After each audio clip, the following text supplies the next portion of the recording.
Welcome back to the Global Business Report on Arise News. Real estate firms are not immune from cyber attacks. Globally in 2021, 63% of firms in the construction and real estate sector were hit by ransomware attacks. This was disclosed by Northcourt Real Estate in their 2022 half-year report, citing data from Sophos Group PLC, a British-based security software and hardware company. Joining us to discuss further, Ayo Ibaru, Chief Operating Officer, Director Research, Northcourt Real Estate. Ayo, good morning to you. It's always good to see you again. It's been a while. I wanted to ask you, 63% of, I think we have a chart from your report here. Yeah.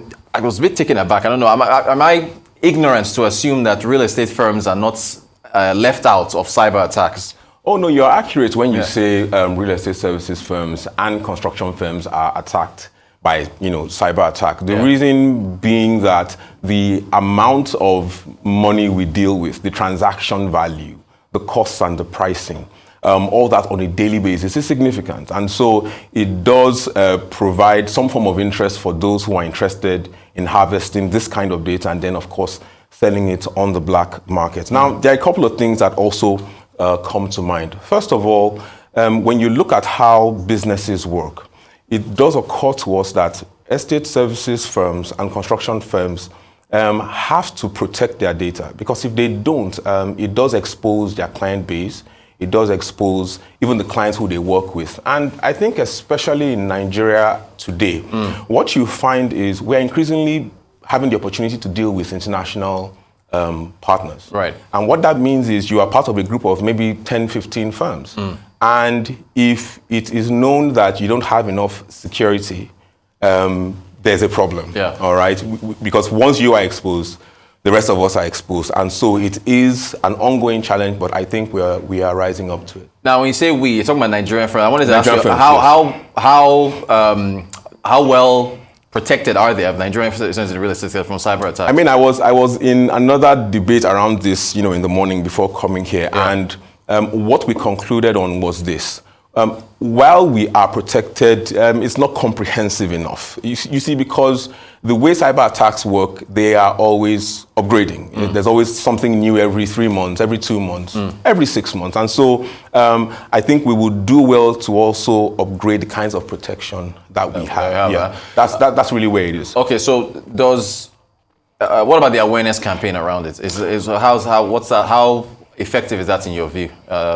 I mean, in my view, the awareness is there, but it can be significantly higher. Okay. Now, what you find is quite a number of firms are fully aware. They've gone ahead to sign international partnerships with firms that provide protection, training, certification, and then, just check-ins periodically. But what you find is there are a number of firms that either don't take it seriously enough or aren't willing to make the investment as of yet. Gotcha. Can you tell us how technology for the real estate sector, how it streamlines things, makes adds to profits, improves operations for your sector? I mean, again, it's a good question you ask. So what you find is technology has been part of Nigeria's real estate market for quite a while. Okay. But what you find now is we're beginning to see certain tools coming to the market, and a few things are now the consequence of that. Number one, you find that collaboration is a lot easier. To put together the reports which we have made free to the public, we had to use a lot of technology, working with our partners both within and out of the country. Again, no-brainer, transaction times and costs have reduced. Okay. But one thing you want to remember is, as an industry, the rates of growth are further improved because mistakes and lessons learned by company A is easily transferable to company B because of the amount of technology involved. We can now share, we can collaborate.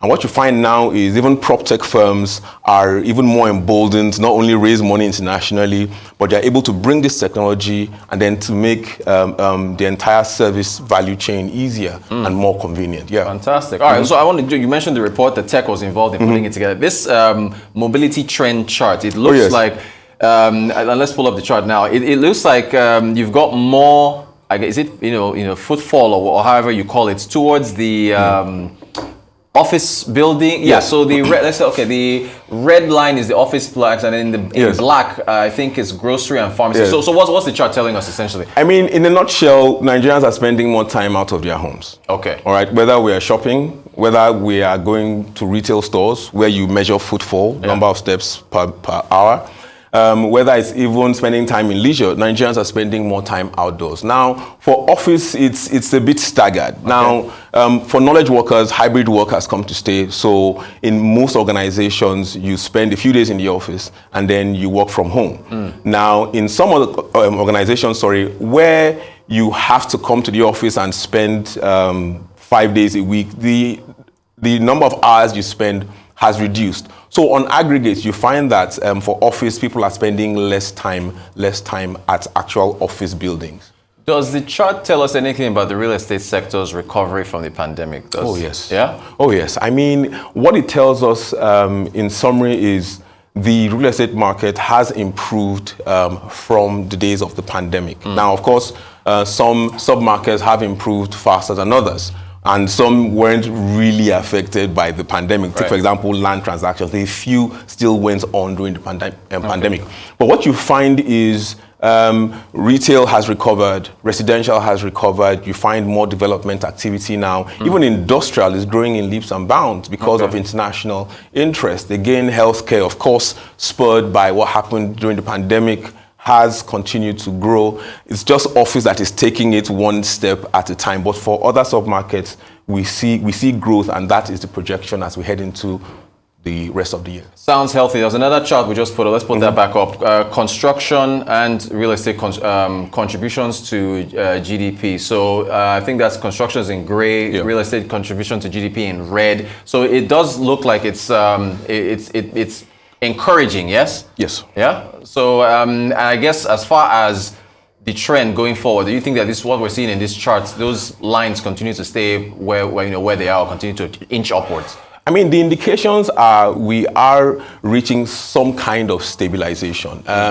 We were in negative growth for quite a number of quarters until around 2020 when we got out. And what you find are a couple of things. Number one, in the real estate services space, you find that the demand for services have gone up. Take, for example, with how oil prices have moved and diesel prices and people living in gated communities and things like that.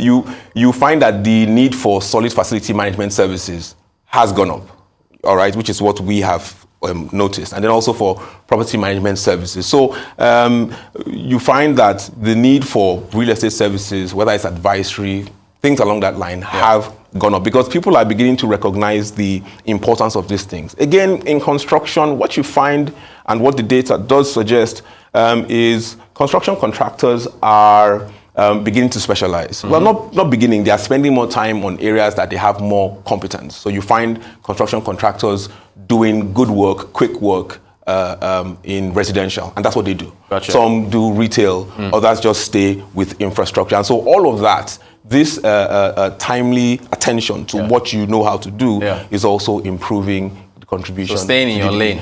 It's a big lane for you. I really want, okay, we've got a couple minutes. I want to get to this chart here where you talk about housing issues affecting Ekiti State. I mean, you looked at some states here. Is this, and it says lack of governance, government intervention. Is this, can we extrapolate this to the rest of the country, or is this unique to Ekiti? So, I was preparing for this and I told my friends that it would be impossible to have this with Rotos and he wouldn't bring up something from the government. So I'm ready for you. Good. Now, good. Okay. What I would say is housing affordability in Nigeria ticks a few boxes. Yeah. Land is expensive. There are regulatory loopholes you have to go through. In Lagos, sometimes you have as many as 26, 27 agencies coming to ask different questions. Yeah. Some valid, some were not so sure. Yeah. But what you find is the challenges are still there. But in strong economies, the individual and a few corporates have the capacity to withstand that. Now, in Ekiti, we found out that it wasn't exactly the case because, I mean, it's a strong state government. They're doing a lot to grow, but you find that the incomes of the civil servants who were the subject of this study haven't gotten to the point where they can easily and conveniently, afford homes. Now, I do know that they are doing a lot of work to bring in investments, but the data hasn't caught up to what they're doing yet. What's your outlook for the sector? It's positive. Yeah. I do think that quite a number of the sub-markets will grow, maybe barring a few that will just grow slowly. Land will grow. I expect retail and residential. hospitality will surprise quite a few people. I mean, there's the concept we outlined in the report called revenge travel, which is that you were angry that you couldn't travel. So you're going to definitely so you're spending the money. So yeah, somewhere. that's really like how it's looking. Revenge travel. Revenge travel. Yeah. All right, that's a theme to look out for. Yeah. Ayo Ibaru, Chief Operating Officer, Director of Research at Northcourt Real Estate. Always a pleasure having you talk of real estate with us. Thank you. Anytime.